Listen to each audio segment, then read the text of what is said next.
السلام عليكم ورحمة الله وبركاته. وعليكم السلام ورحمة الله وبركاته.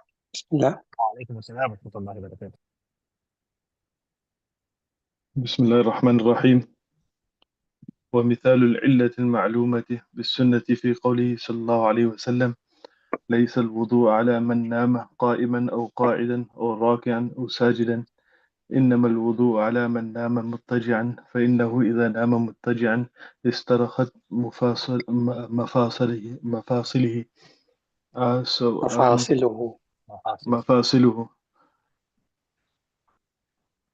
So like this. An example of the illah from a known illah from the Sunnah is that the hadith of Rasulullah sallallahu alaihi wasallam, where Rasulullah sallallahu alaihi wasallam said that wudu is not incumbent on a person sleeping, standing, sitting, in ruku or in sajda. Wudu is incumbent on a person who sleeps laying down, because when he sleeps laying down, his limbs are slackened. جي بسم الله الرحمن الرحيم. الحمد لله رب العالمين، والصلاة والسلام على رسوله الكريم. ربنا ظلمنا أنفسنا وإن لم تغفر لنا وترحمنا لنكونن من الخاسرين. رب اشرح لنا صدورنا ويسر لنا أمورنا واحلل عقدة من ألسنتنا يفقهوا قولنا. اللهم ربي يسر ولا تعسر وتمم بالخير، وبك نستعين يا فتاح يا عليم. سبحانك لا علم لنا إلا ما علمتنا، إنك أنت العليم الحكيم. وتب علينا يا مولانا إنك أنت التواب الرحيم. اللهم إنا نسألك علما نافعا ورزقا واسعا وعملا متقبلا وشفاء من كل داء. وصلى الله على النبي الأمي. So we continue to discuss the Qiyas or Shari, which I mentioned to you is actually Qiyas with regards to, or rather the chapter on the Illah. The discussion is mostly surrounding the Illah. Where is the Illah, or how is the Illah derived at? And he mentioned that there are four sources for deriving the Illah. One is the Quran itself or the Sunnah, and the third is Ijma. So we discussed Quran, now we're going to go on to Sunnah, and thereafter Ijma, and thereafter Qiyas. Meaning that you have to, Mujtahid will have to apply his mind to try and figure out what the Illah, the common factor is, or what the rationale behind the Hukam is, so that it can be applied and transferred to any new masala that might arise. It has something in common with that particular principle. So in short, we can say, in brief, we can say, the illah is either mansus alayh or not mansus alayh, mustambit. Either the Quran, the Sunnah itself will mention clearly what the illah is, or indicate towards it. And there are different ways of how that will happen. Sometimes the word li'ajli used, sometimes inna, like in this hadith, فَإِنَّهُ, and so on and so forth. So there are different indicators that the mujtahid have. Looking at the language will indicate towards the illah. So sometimes mansus alayh clearly mentioned, and sometimes it's mustambita, in brief. And then sometimes they have to apply their mind in order to extract the illah, because the illah has not been mentioned by the sharia, by the shari. Right, so now we continue to the sunnah. What is an example of the illah that is known via the sunnah of Nabi sallallahu alaihi wasallam? So the example of that is the statement of Nabi sallallahu alaihi wasallam: ليس الوضوء على من نام قائما أو قاعدا أو راكعا أو ساجدا. There's no wudu upon a person who sleeps while standing. This is in salah, obviously. Who sleeps while standing, or is sitting, or in ruku, or in sajda. If these postures are performed according to the sunnah method, the person happens to fall asleep, his wudu won't break. إنما الوضوء على من نام مضطجعا. There is only wudu upon that person who sleeps while lying down. Why? فإنه, because when a person sleeps مضطجعا, lying down, استرخت مفاصله, then his joints become lax, his joints become loose. In other words, what is being said here is that you lose control over the muscles, the joints, meaning the muscles attached to the joints. So while you are awake and conscious, you might be able to control yourself You might be able, because you're fully conscious, so there are certain functions that you might be able to control, or at least you'll be able to, what's the word? You will be able to nip it, understand? But when you are asleep, because you have lost, you don't have any conscience, you don't have any control of your muscles. The muscles relax, as a result of which you're not aware that you might be passing in. So because you're unaware that you are passing in, and obviously there's no way that we can know that. How are you going to know whether you pass in or not? So we mentioned before that the illa can't be something which is ambiguous, something which cannot be measured. It has to be attached to something that you can measure, that you can have some that is clear, that is not ambiguous. So instead of tying the masala to the loosening of the muscles itself, the muscle has been tied to sleeping. So although the actual cause of your wudu breaking is the loosening of the muscles, but because we cannot know when that is happening and what is happening at the time, because we are asleep, how are you going to know? There's no way for you to find out afterwards. So therefore, the Sharia has tied it to sleep. Now, as soon as you sleep, assume your wudu is broken. Most likely your wudu is broken because most likely you did break wind. Okay? Moulana, is the definition of sleep in the Sharia? Is the definition of sleep that is it nawm khafi, is it nawm thaqil, or is it just mutlaqan sleep as soon as your eyes close, or is there any more detail around this? As far as I know, there's no more detail. If you're lying down, there's no detail. Jazakallah, Moulana. Thank you. Oh, yes, so with regards to the masala you asked yesterday, now that you reminded me, the fasting person, it has to be a wajib fast, a mustafir. It has to be a wajib fast, not a nafil fast. Okay, thank you. Jazakallah, Moulana. Thank you. Amin. So, جعل the Sharia Nabi Sallallahu Alaihi Wasallam has made istirkha al-mafasil illatan. Nabi Sallallahu Alaihi Wasallam has made the loosening of the joints of the muscles and illat, the rationale behind the hukam, which is hadith.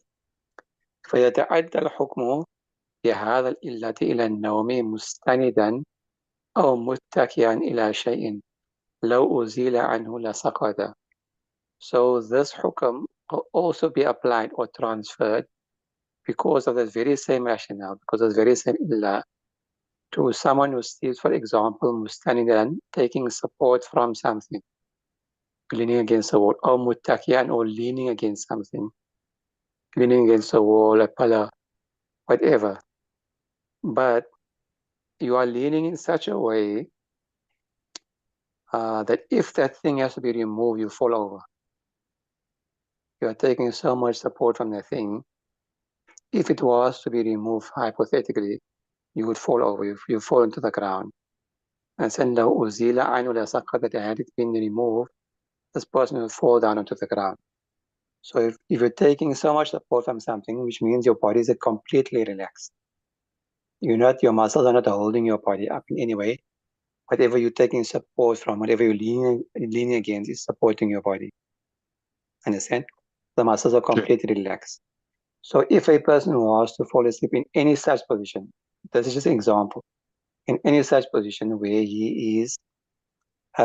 where his muscles have become completely relaxed and he falls asleep, then in that case, his wudu will break as well.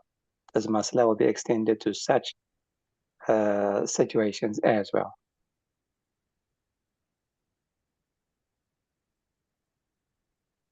Okay, you can get on. وكذلك قوله عليه السلام توضئي وصلي وإن قطر الدم على الحسير قطرا فإنه الدم إرق الفجر جعل انفجار الدم علة فتعدى الحكم بهذه العلة إلى الفصل وحجامة. So in a similar manner, the hadith which regards to Rasulullah sallallahu alaihi wasallam said that make wudu and perform salah even if the blood drops onto the mat, because this blood is flowing from the veins, the illa flowing blood um, the illah was flowing blood. Therefore, the ruling will apply to the one who bleeds or the one who cupping was done upon. So مسألة سنة يا أخي وكذلك يتعدى الحكم بهذا العلة إلى الإغماء والسكري. And similarly, sorry, Moulana, can you move the screen? You know the page. Can you move it to the next page, Moulana? Is it possible so we can follow? That Luqman, you're in charge of that, you know. Do you have control over that? Sure.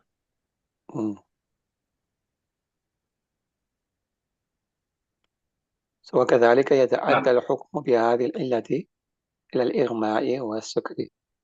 And similarly, the hukam, like this, the hukam with this illa will apply to igma, unconsciousness, and intoxication. In other words, if a person falls unconscious or becomes intoxicated, then his wudu also will be considered to be broken. Okay? For the same reason. The same reason what in the case of unconsciousness, you lose control of your body, of your muscles. And similarly, when you're intoxicated, also you lose control of yourself. So therefore, for the same reason, for the same illah, if a person was to fall unconscious or to become intoxicated, in this person, wudu will break. Now remember, I told you before many times that the Sharia deals with practicalities, not necessarily what is right and what is wrong.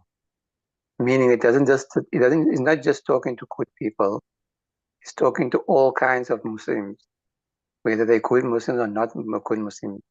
So sometimes people out of foolishness, they ask, why are they talking about drunkenness? Who's going to get drunk? Muslims are not supposed to drink.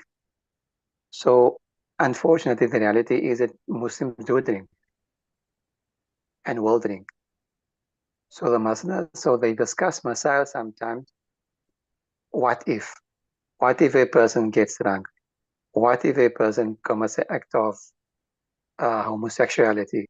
And so on and so forth. So obviously they can't leave that out because the rulings still apply. The Sharia, yes, what he's doing is wrong. That's on his page. No one is arguing against that. That getting drunk is wrong. Committing zina is wrong. But if a person commits zina, does it mean his ghusl is not broken? And just carry on? No. So those masail have to be mentioned and they have to be discussed. So sometimes foolish people, when they raise objections, why the fuqaha discussing drunkenness and zina, and the Muslims are supposed to do all that. Yes, the Muslim is not supposed to do that, but the Sharia, the laws of Sharia, is applicable to one and all, whether you are practicing Muslim or not. Understood? Okay. So كذلك قوله, and similarly, the statement of Nabi sallallahu alaihi wasallam, توضئي وصلي وإن قطر أو قطر الدم على الحصير قطرا فإنه دم عرق انفجر.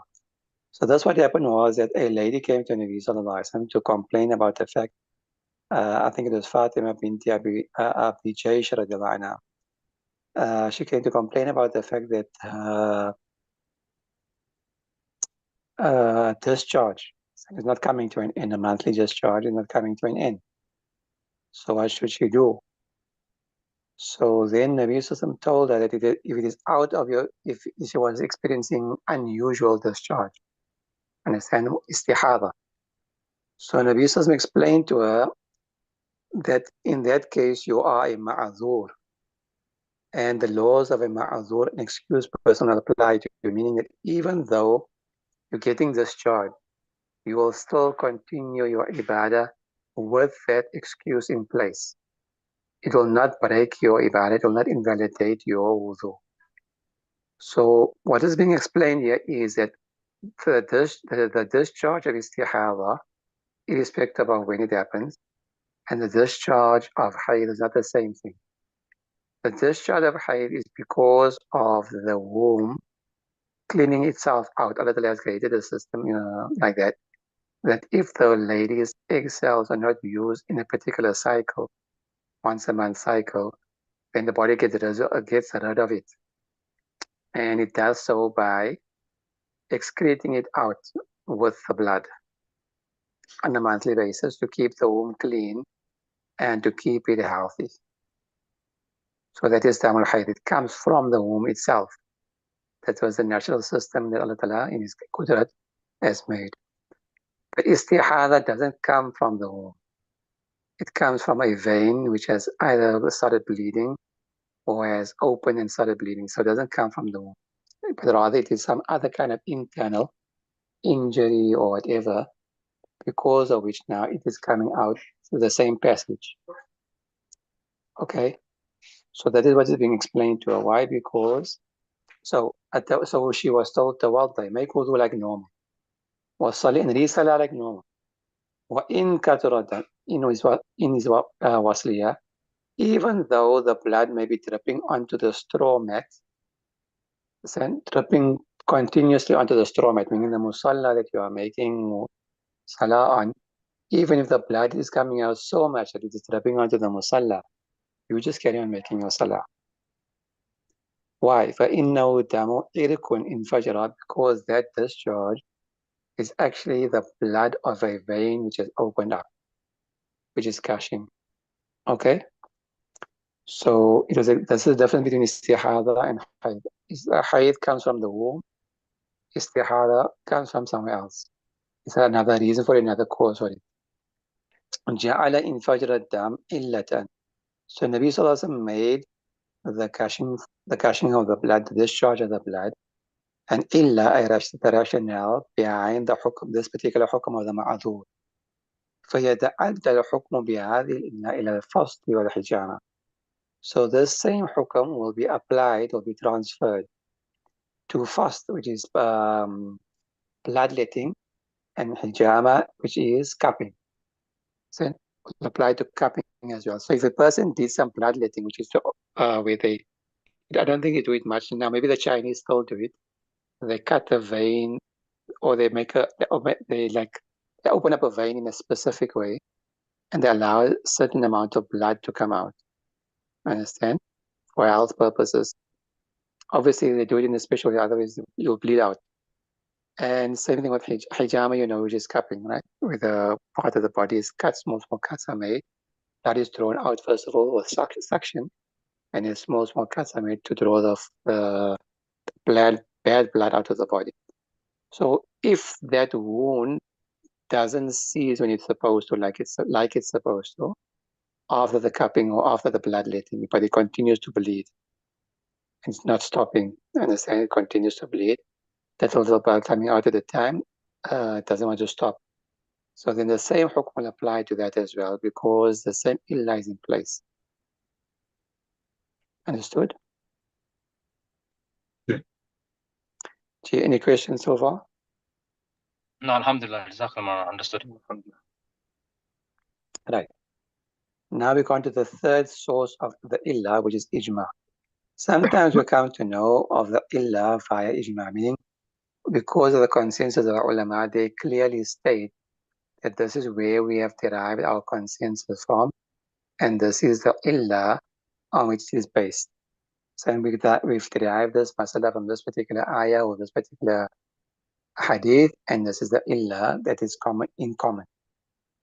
And the example of the illa which is come to know via ijma, fil ma'kulna, is with regards to our statement, as-sigharu illatun li wilayat al-ab fi haqqi as-saghir. Being a minor, sighar, being a minor means not baligh.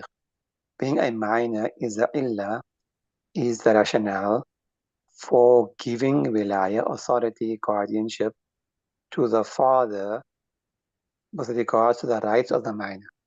So wilaya means to have authority over somebody or over their wealth. So you got wilaya to nafs, where you have direct authority over someone, you make decisions for them regarding their lives, and wilaya to mal, where you have authority over their wealth, and you may decide what is in their best interest with regards to their wealth. So a father, with regards to the minor, has both. He's going to rely over that child, whatever happens to them, and he also has relied over any wealth that they might possess.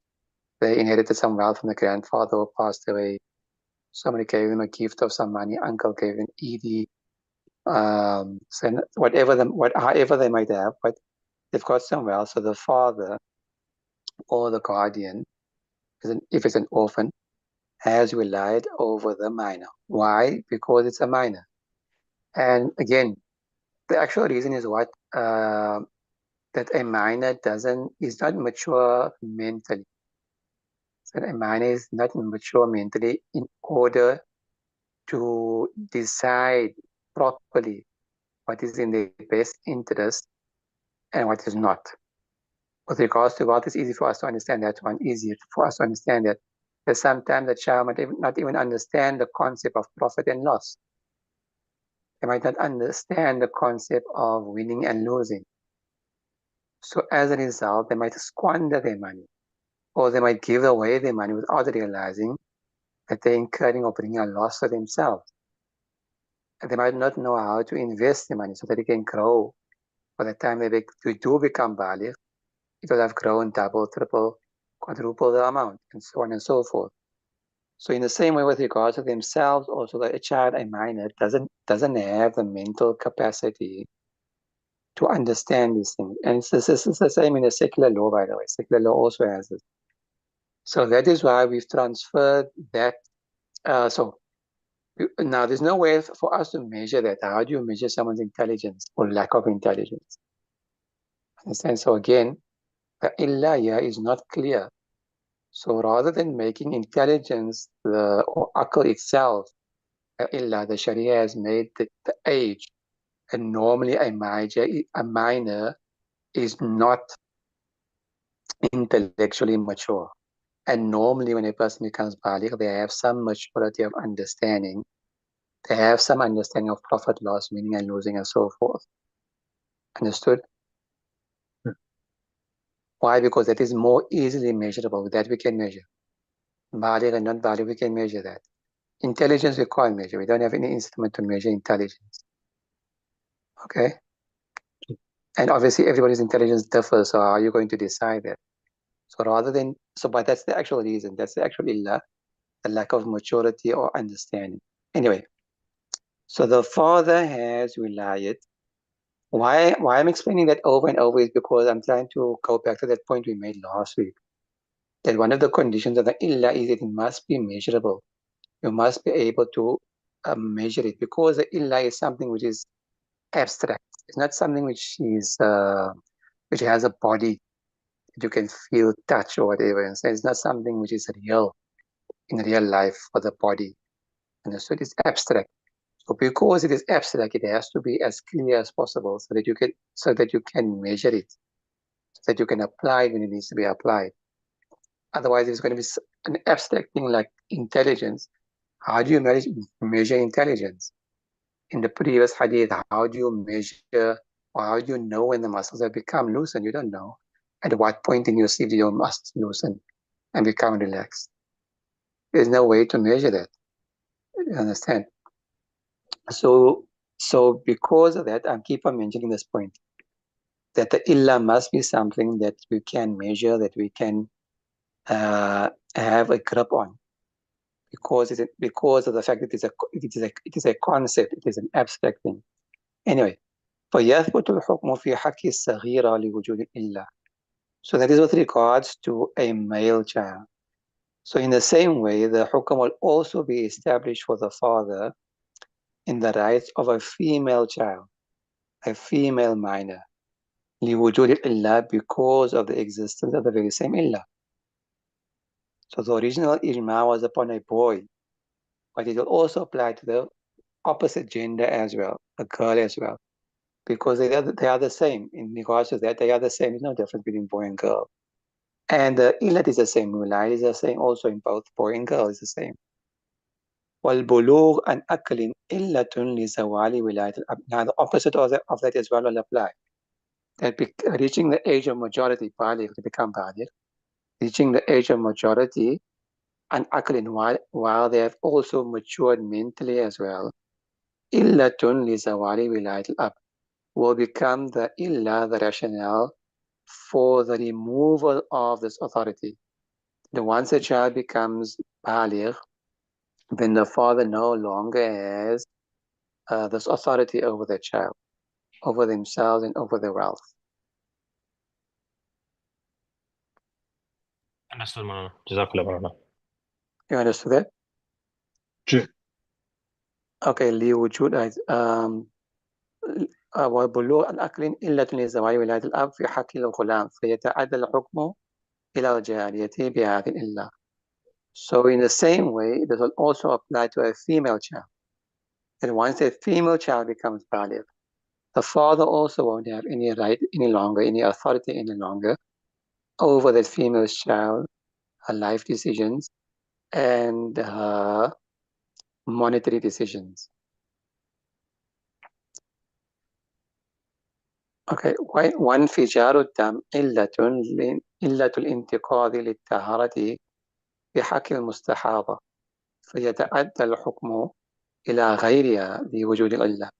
And similarly from Ijma we learn that since from the Sunnah we came to know that the flowing of blood is the illah for hadath, for the breaking of, for the invalidity of our tahara, of our cleanliness, with regards to a mustahada, because it was a mustahada that specifically came to Nabi Sallallahu Alaihi Wasallam. But the illah isn't that she was a mustahada. The illah was the dripping of the blood continuously without ceasing. Understand? So therefore the hukam of this will apply to any other such situation where this illat is found. So the person's nose is bleeding, for example, or your gums are bleeding, and the blood doesn't stop. Your nose is just bleeding one way bleeding, and your gums are just one way bleeding, whatever reason. So then also the hukam of the ma'adhur will apply as well because the illat is found. So it's got nothing to do with the mustahada as such, but rather looking at the illah, which is the continuous flow of blood without it coming to an end. So this was learned via ijma. Ijma was made later on that this hukam will also apply to all such situations where a person's blood is flowing and not stopping for the entire salah time. Okay. Yeah, Moulana, is this also giving not jawab, but is it giving kind of reply to other madhahib where they say that dam is not there is no naqid of wudu when you are bleeding? So is this kind of saying that the infijaru dam is for the inqida tahara? Is it kind of giving them reply to show that? No, not really. The reasoning behind it is different. So it won't be a rib jawab to them, no. Okay, inshallah. Like the Shawafi, the reasoning behind it is a bit different to that. So it won't apply. It won't affect the masala in any way. Okay, jazakallah, thank you. Okay, so the time is up. Inshallah, we'll continue with tomorrow's Thursday. We'll continue. So at this point now, he digresses slightly. Then he goes to discuss goes on to the fourth one. Understand? Or the second type of ijma, which is derived. The second type of illa, which is derived from qiyas. So he's mentioned the first three, and now he's going on to a different discussion. There's a slight digression here, and then he comes back afterwards. Okay. So just keep that in mind. He's going on to a different discussion from this point onwards. Inshallah. Any questions? Anything you didn't understand? No, that's it, Moulana. Alhamdulillah, it's very good. Thank you, Moulana, for everything. Ameen. سبحان الله بحمده سبحانك الله وبحمدك نشهد أن لا إله إلا أنت نستغفرك ونتوب إليك. السلام عليكم ورحمة الله وبركاته.